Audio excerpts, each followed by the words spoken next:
নমস্কার বন্ধুরা, দিন গল্প চ্যানেলে আপনাদের স্বাগতম। আজকের দিন গল্পের যে গল্পটা বলবো সেটা হচ্ছে মেদিনীপুরের খুব কাছে একটি বিখ্যাত এবং যথেষ্ট পপুলার এবং জাগ্রত মন্দিরের ব্যাপারে। মন্দিরের নাম মনসা মন্দির। ঠিকই শুনেছেন, মাতপুরের মনসা মন্দির। তো আজকে আমরা পুরো পরিবার একসঙ্গে সেই মন্দির দর্শনে যাচ্ছি এবং সেখানকার পুজোর পদ্ধতি কী আছে, কিভাবেই যাবেন এবং সেখানে আপনার সারাদিন কি করে সময়টা যাবে কাটবে তার পুরো সমস্ত ডিটেলস আমরা কিন্তু এই ভিডিওটা দেখতে পাবো। তো আপনারা থাকুন আমাদের ভিডিওর সঙ্গে এবং চলুন একটি বিখ্যাত এবং জাগ্রত মন্দির দর্শনে। হ্যাঁ, মনসা মন্দির, চলুন।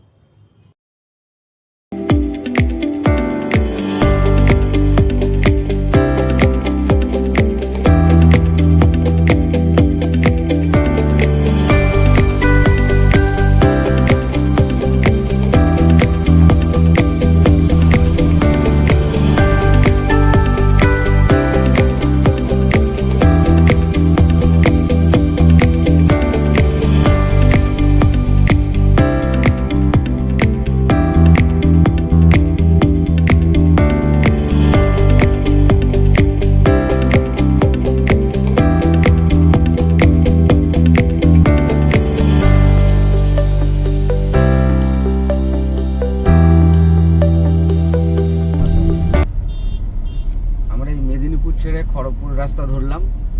তো মেদিনীপুর থেকে মাতপুর যে মনসা মন্দির তার দূরত্ব হচ্ছে 14 কিলোমিটার, যেতে আধা ঘন্টার মতো সময় লাগে।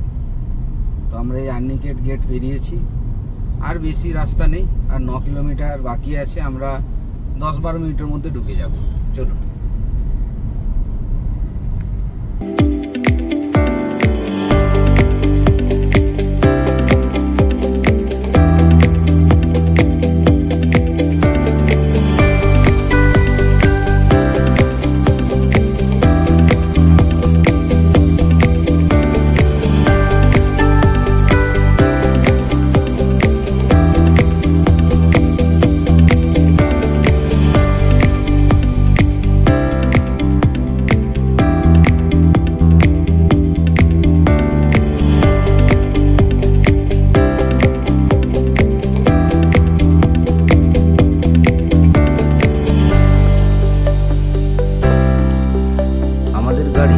রাস্তা ছেড়ে গ্রামের রাস্তা উপর দিয়ে এখন চলছে। রাস্তাটি খুব সরু, অপোজিট সাইড থেকে যদি কোনো গাড়ি আসে তাতে পাশ দিতে কিন্তু খুব অসুবিধা হয়। আমরা প্রায় চলে এসেছি মন্দিরের একদম কাছাকাছি। এই মন্দিরের যে বাঁ দিকে যে রাস্তাটা, এই রাস্তাটা পেরোলেই আমরা কিন্তু মন্দিরে প্রবেশ করব। এই পোলটা আগে সরু ছিল, এখন দেখছি সুন্দর পোলটাকে চওড়া করেছে এবং রাস্তাটাকেও কিন্তু বাঁধিয়ে দিয়েছে। এটা কিন্তু ভালো করেছে।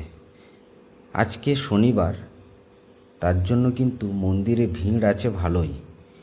ডান দিকে বড় গাড়ি পার্কিংয়ের জন্য ব্যবস্থা করা আছে। পার্কিংয়ের জন্য 20 টাকা করে নেওয়া হচ্ছে। আমাদের গাড়ি পার্কিংয়েই যাচ্ছে এখন। অনেক গাড়ি এসেছে দেখছি। এবং এই রাস্তারই বাঁ দিকে 2 হুইলার পার্কিংয়ের ব্যবস্থা কিন্তু করা আছে। আপনারা দেখতে পাচ্ছেন 2 হুইলার পার্কিংয়ের জন্য 10 টাকা করে নেওয়া হয়। আর এই যে বাঁ দিকে একটা রাস্তা, এই রাস্তাটা দিয়েও কিন্তু মন্দিরের কাছে যাওয়া যায়। আর এই যে সোজা রাস্তা, এই রাস্তা ধরে আমরা যাচ্ছি। মন্দিরের চারপাশে এরকম একটি খাল আছে এবং এই খালটি আগে কাঠের পোল করা ছিল, এখন দেখছি এটাকে বাঁধিয়ে দিয়েছে লোহার পোল করে।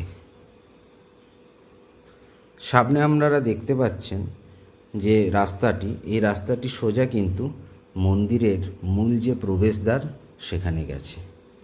এই পুকুরটি সরকারের তরফ থেকে বানিয়ে দেওয়া হয়েছে। আগে পুকুরটি ছোট ছিল, এখন সংস্কার করে সেটিকে বেশ সুন্দরভাবে বানিয়ে দেওয়া হয়েছে।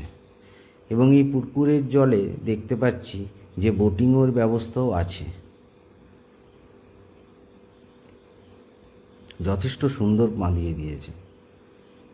এটাই হচ্ছে মেন রাস্তা যে রাস্তা ধরে আমরা মন্দিরে যাব এবং দেখতে পাচ্ছি যে মাঠ প্রাঙ্গণ, সেই মাঠ প্রাঙ্গণে প্রচুর কিন্তু দোকান বসেছে এবং এই যে যারা দোকান করে বসেছেন এনারা কিন্তু এই মাতপুর এবং জগপুরের গ্রাম বাসিন্দা।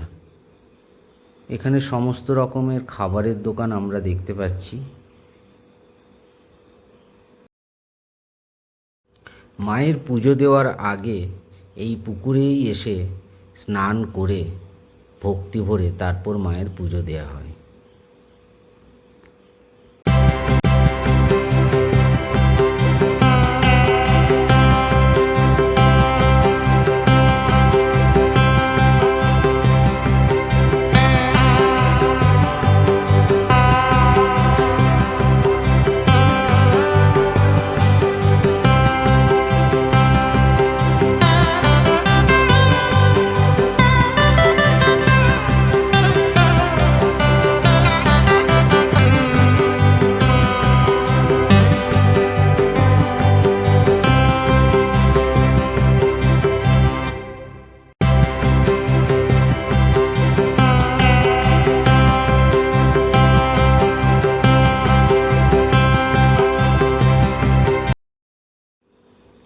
মন্দিরের প্রবেশ করার যে রাস্তা, সেই রাস্তার দুই ধারে প্রচুর পুজো সামগ্রীর দোকান আপনারা দেখতে পাবেন।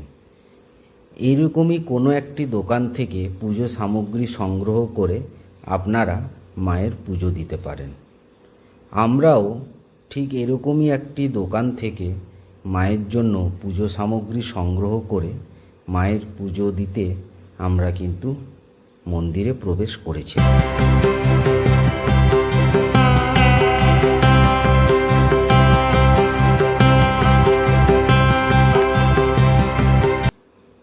এই মনসা দেবীর মন্দিরে মায়ের অনেক অলৌকিক ঘটনা কিন্তু আমরা শুনতে পাই, যার মধ্যে একটি হলো যে এখানে মা পুরোহিত দ্বারা পূজিত হন না।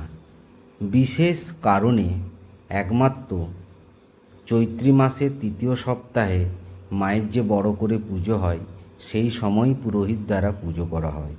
বাকি কিন্তু বছরের প্রত্যেক দিন এখানে কিন্তু পুরোহিত মায়ের পুজো করেন না। ভক্তরা নিজেরা ধূপ, প্রদীপ, বেলপাতা, সিঁদুর নিয়ে এসে নিজের ইচ্ছা অনুসারে প্রার্থনা করেন। অনেকে নিজের সমস্যার কথা বলে, যেমন সন্তানের জন্য, রোগ মুক্তির জন্য, চাকরি পাওয়ার জন্য, এমনকি নীরবে কথা বলেন মায়ের সাথে। এতে ভক্তদের মনে হয় সরাসরি শুনছেন কোনো মাধ্যম ছাড়া মা।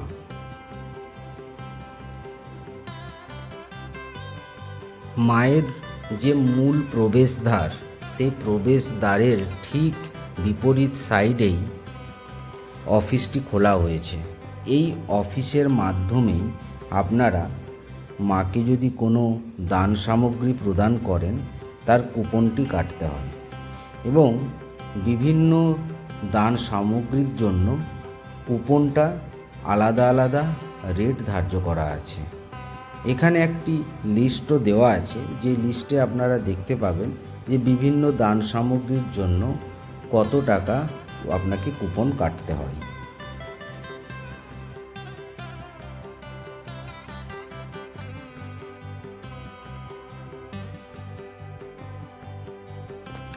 শতাব্দী প্রাচীন এই মন্দিরটির সূত্রপাত একসময় মহিষা নামে একটি জঙ্গলময় অঞ্চলে অবস্থিত গ্রামে হতো। সেখানে সাপের প্রাচুর্য ছিল। কৃষক সম্প্রদায় আতঙ্কিত হয়ে মা মনসার পূজার মাধ্যমে সাপের উপদ্রব থেকে রক্ষা পেত। প্রায় 400 বছর আগে জমিদার যোগেশ্বর রয় এর স্বপ্নে মা মনসা আমি উইডিপিরে অবস্থিত সেই স্থানে প্রতিষ্ঠিত হবার নির্দেশ দেন। সাপের ঢেকির নিচে পূজা চলিত হলেও তিনি কাঠুরে ও শ্রমিককে কাজে লাগিয়ে এখানকার এলাকাটি পরিষ্কার করেন এবং মন্দির প্রতিষ্ঠা করেন। মন্দিরটির সবচেয়ে বৈশিষ্ট্যপূর্ণ দিক হল এটির একটি খোলা পবিত্র মাঠ যেখানে দেবীর মূর্তি বা গোটা প্রাঙ্গণ ছাদহীনভাবে তৈরি হয়েছে, যেন আকাশ থেকে সরাসরি দেবীর আশীর্বাদ নেমে আসে। ঐতিহ্য অনুসারে যারা দেবীকে পূজা করেন তারা নিজে নিজে পুজো করেন, কোনো পুরোহিত থাকে না, তবে নিজে নিজে প্রসাদ তৈরি ও পূজা করে থাকে। মন্দির প্রাঙ্গণ সংলগ্ন একটি প্রতিষ্ঠিত পুকুরও আছে। অনেক ভক্ত পূজা বা মানত করার আগে সেই পুকুরে স্নান করে। নির্দিষ্ট চৈত্রী মাসের তৃতীয় মঙ্গলবার দেবীর বার্ষিক পর্যায়ের বিশেষ পূজা ও মেলার আয়োজন হয় এবং লক্ষাধিক ভক্ত জমায়েত হয় একসঙ্গে। সপ্তাহে প্রতিটি মঙ্গলবার ও শনিবার মন্দিরে ব্যাপক ভিড় থাকে। ভক্তরা সাধারণত ব্যক্তিগত মনস্কামনা করে, যেমন দায়িত্বে চাকরি করা, বিয়ে, পোষা পশু, সন্তান ইত্যাদির জন্য। তা পূরণ হলে দেবীর প্রতি কৃতজ্ঞতা প্রকাশ করে।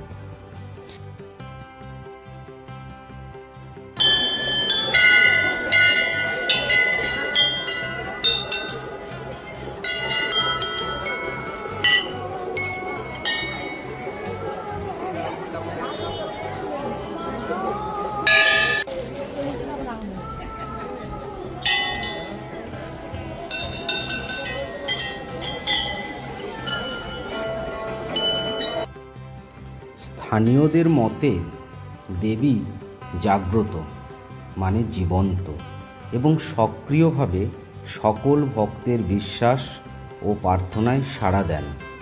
বহু ভক্ত জানেন যে একান্ত প্রার্থনা করলে মা মনসা মনস্কামনা পূরণ করেন। এমন অভিজ্ঞতার কথা বহু মানুষ জানিয়েছেন। এই মন্দিরের সবচেয়ে আশ্চর্য বিষয় হলো মা মনসার উপরে কোনো ছাদ নেই, কারণ সাপ প্রকৃতির সন্তান আর মা খোলা আকাশের নিচে থাকতেই বেশি সন্তুষ্ট। গ্রামের মানুষ বলেন ছাদ দিলে মা অভিমান করে যান, তাই আজও 100 বছর পেরিয়ে মা রোদে বৃষ্টিতে ঝড়ে দাঁড়িয়ে আছেন, যেন বলছেন আমি তো সবার মা, খোলা আকাশের নিচে থেকেই সবাইকে আশীর্বাদ দেব।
মন্দির প্রাঙ্গণেরই পাশে প্রচুর খাবারের দোকান বসে থাকে, তো আপনারা দুপুরের খাবার কিন্তু এখান থেকে পেয়ে যাবেন। দাম খুবই অল্প, মাত্র 40 টাকাতে নিরামিষ খাবার আপনি এখানে পেয়ে যাবেন। আবার যেখানে বাচ্চাদের জন্য কোনো টাকা নেওয়া হয় না। সারি সারি প্রচুর দোকান কিন্তু এখানে আছে। তো এই ছিল দিন গল্পর আজকের যাত্রা মাতপুরের মনসা মায়ের কাছে। যদি আপনারাও কখনো এখানে এসে থাকেন, নিচে কমেন্টে জানাবেন আপনার অভিজ্ঞতা। ভিডিও ভালো লাগলে লাইক দিন, শেয়ার করুন আর সাবস্ক্রাইব করতে ভুলবেন না, কারণ দিন গল্প নিয়ে আসবে আরও এমন গল্প আপনার চারপাশ থেকে। দেখা হবে পরের পর্বে। ধন্যবাদ ও নমস্কার।